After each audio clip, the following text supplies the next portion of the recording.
which had dematerialized. Now this afternoon I would like to turn to another mode of knowing and suggest a little experience.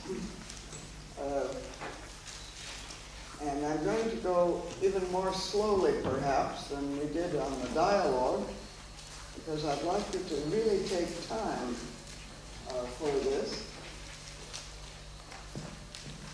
But one of the modes of knowing is through symbols. And of course, the Theosophical Society has its emblem. Many of you have copies of the emblem. We generally put it on our publications, publicity leaflets. And in many ways, the whole of the Theosophical philosophy is embodied in that emblem. When we began the Quest Book program, quite a number of years ago, 1966 to be exact, time that I was the head of the American section, we came up with this program, Quest Books. We wanted a logo.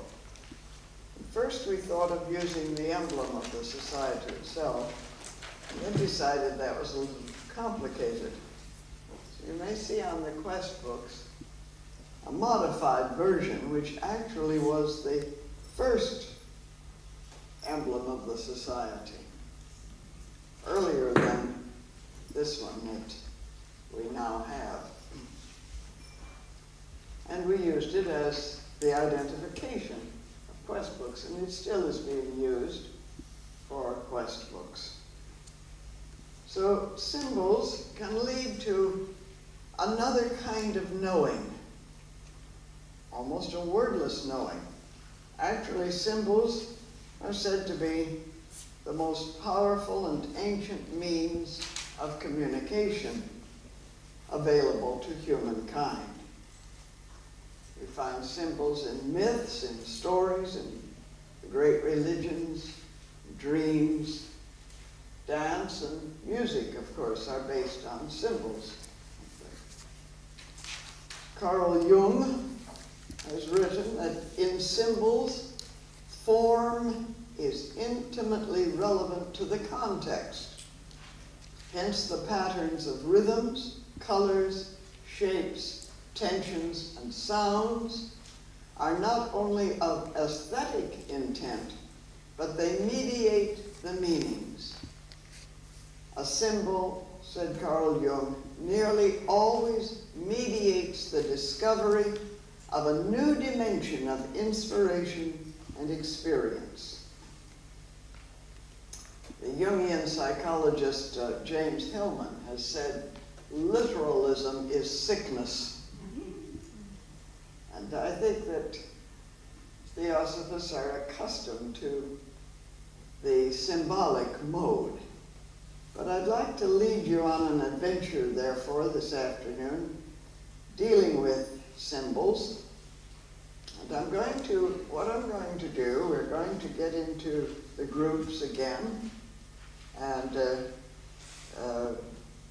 then, as I say, I really want only 10 groups. There's a reason for that, but I won't go into it. So we had 13 groups this morning. So the first thing I have to find out is whether all 4 in your group, now I know that here there are only 2, so that's fine because we can take one of the groups of 4 and put them with you, and that gives us 6. All right? Hope so. Yeah. It's brilliant calculation on my part. So no problem on that. And then the other 2 groups that are left over will divide among the other groups. So I'm going to present you with a succession of pictures, 3 to be exact. And the sequence also has some meaning, but that's for you to determine whether it has meaning or not. And I'm going to present them one at a time. Each group will have a copy of them. Thanks to B, we have 10 copies. So that makes it easy. And I'm going to ask you first, as a group, to look at the picture. There'll be one picture per group. Look at it. What does it say to you overall? Just discuss it in general. What does that picture say to you? Maybe it'll say nothing to you. And so, if so, say anything to me. But it may say something to you. You may like it, you may not like it. That's irrelevant. Our personal likes and dislikes are not really relevant at this stage. Then examine the picture. Examine it more closely and see how many symbols you find in it. And what do the individual symbols mean to you? Is that clear? So then after 10 or 12 minutes, I'll give you the second picture. And you'll repeat the exercise. They're very different. There's some key differences, but that's for you to discover if you want to really look at it. So the first thing is to look at it generally. Let the group say, each one of the group, what it means. What does it say to you? And then begin looking at the individual elements in it. Are they meaningful? Are they not meaningful? What symbols? To what did your attention first focus? To what was it drawn, your first attention? Now, in order to see where we are, get ourselves into the groups, there was a group of 4 here. Which 4? Gavin and that 4. All right. So you two join that group. All right. Now the other groups of 4, get into a group of 4. Your group of 4. Let me see if anybody else is missing.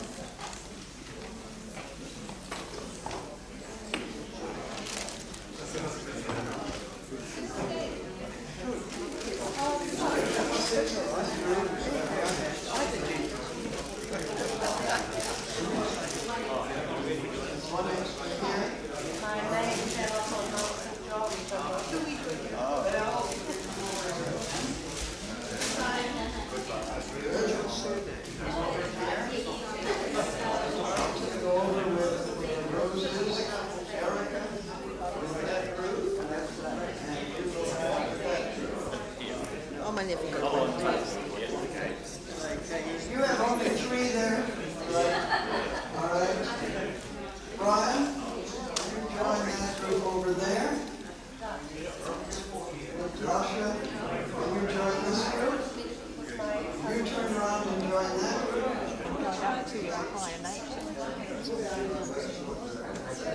There's the angels are online, aren't they? I get the feeling a bit of greediness of the people down below. So even they perhaps sleep at night. Perhaps that ties in with the grass and the whole barn denying the animals. As the animals kicked out the trees. I get that feeling it's just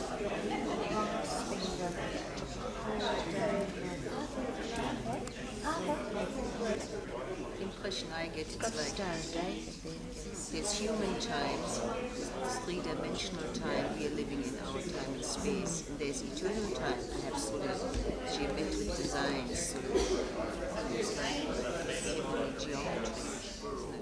It's eternal time.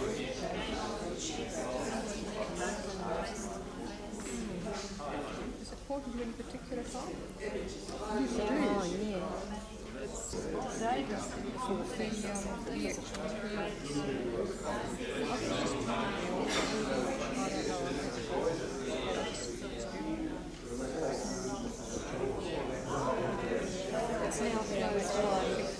closed by a circle rather than by a square.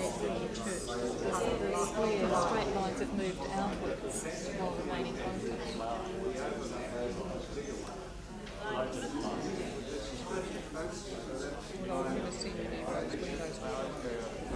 Each group, give each of you, just stay seated. I'm going to give you about 5 minutes, 6 minutes. I want you now in the group to contrast these three. Choose one representative of your group who is going to share with all of us whatever. Come on. Sorry, right across, Joy. Switch it right across, Joy. That's it. Yes, it's absolutely right across. All the way across.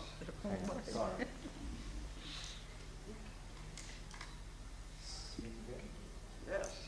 1, 2, 3, 4, 1, 2, 3, 4, 5. The mic's gone. All right, well, we'll do without the mic. You can hear me. So you are going to now take some time, contrast the three. What did they say to you? And then you're going to choose someone in your group who is going to share what you discovered about each of them and contrasting all of them.